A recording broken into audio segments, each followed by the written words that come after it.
naman ngayon ang cryptic post ni Jackie Forster na umano'y patama kay Kailin Alcantara sa naturang post kasi may kalapit na itong hashtag na #MamaWithReceipts at ito'y tumutukoy sa emotional manipulation and accountability. Ito ang sinabi sa post ni Jackie, when someone realizes they can no longer manipulate you, they rewrite the story to protect themselves because telling the truth would require them to face the harm they caused and to sit with everything they've been avoiding within themselves. Samantala, sa tingin din ng netizens na ang recent post sa IG ni Kailin ay umano'y sumabay sa istorya niya ngayon. Nakalagay kasi sa photo ni Kailin ay, kahit anong sabihin ninyo sa akin, it's okay as long as my intentions are clear. Matatandaan itong nakaraan kasi ay nag-viral ang isang litrato na videos ni Kobe Paras na may kasamang ibang babae sa Bali.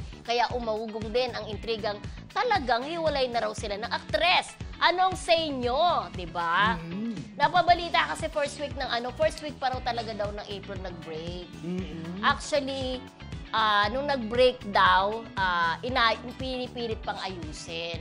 Pero, di umano hindi na naayos Di umano ito yung mga nababasa natin ng mga ng mga netizens na parang may mga nabasa daw si Kailin doon sa phone ni Kobe. Ito syempre bukas po ang ating programa doon naman sa side ni Kobe. Pero di ba, Prince, parang nagpaano yung kapatid din ni Kailin? Parang nagsalita na rin siya na parang meron daw. Nasa Bali nga daw itong si Kobe, pero ibang babaeng kasama, hindi yung kapatid niya. Parang ganun, di ba? Parang pero kung babasa mo yung cryptic post ni Jackie, parang may patama nga. Hindi naman natin alam kung talagang kay Kailin. Pero kung sinasabi niya, parang may nagmamanipulate. Kung intindi na may nagmamanipulate kay Kobe, sa anak niya, di ba? Na parang tama na, ayoko na, parang ganun.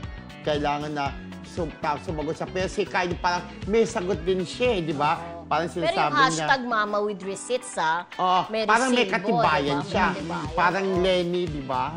Yung gano'n. Baka may katibayan din si Kylie. Sabi mo nga, di ba? Sabi ng mga netizen, di ba? Yung person mo kay Kylie, parang ayaw daw yun ng pumatol kung kahit anong sabihin sa akin, di ba? Actually, di ba, nakita natin siya sa wake ni Ate Guy.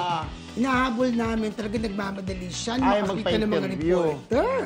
Inahabol niyo talaga? Hinabol ni sino mabilis daw lumakad Oo, ang bilis. Pero di ba ayaw na nila magsalita, yun ang maganda. Kaya lang parang isipin mo ba na maghiwalay sila samantalang dati yung mga nila, di ba? Saka parang hindi naman proper venue yung wake. Sobrang sweet. Sobrang sweet, di ba? May kandong-kandungan, di ba? Yun ang mahirap sa sobrang clingy, sobrang touchy, di ba? Yun. May inaalala ko sa clingy. Ay, may namimiss siya, Ay, meron. Wala na siya ngayon, di ba? Sa kabila na. Kabilang mundo. Hindi ibig sabihin kabilang mundo na nalipat bansa. Kala ko pinatay mo siya. Hindi lumipat sa ibang bansa. Nandun na siya. Pero yun nga, parang nakakalungkot isipin na kala mo talaga sweet na sweet sila sa isa't isa. Maraming nainggit na sana all.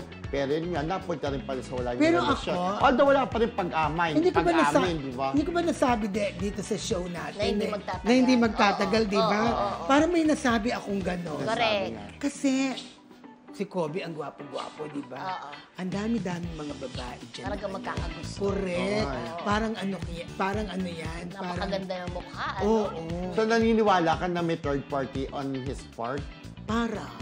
Ayan. Kasi gwapo nga, di ba? Kung baga lapitin ng babae, parang hindi ka na sa tukso, hindi mo naiwasan. Pero to be fair naman kay Kobe, kumbaga bukas pa rin ang ating di ba? Siyempre, hindi rin naman natin alam. Lagi naman bukas, hindi nagsasara. Ayaw ni Maricel. Diba? Bukas lang ang pinto, pero hindi niyo ako pinapasok. Sa pelikula. My Mothers. Ano ba?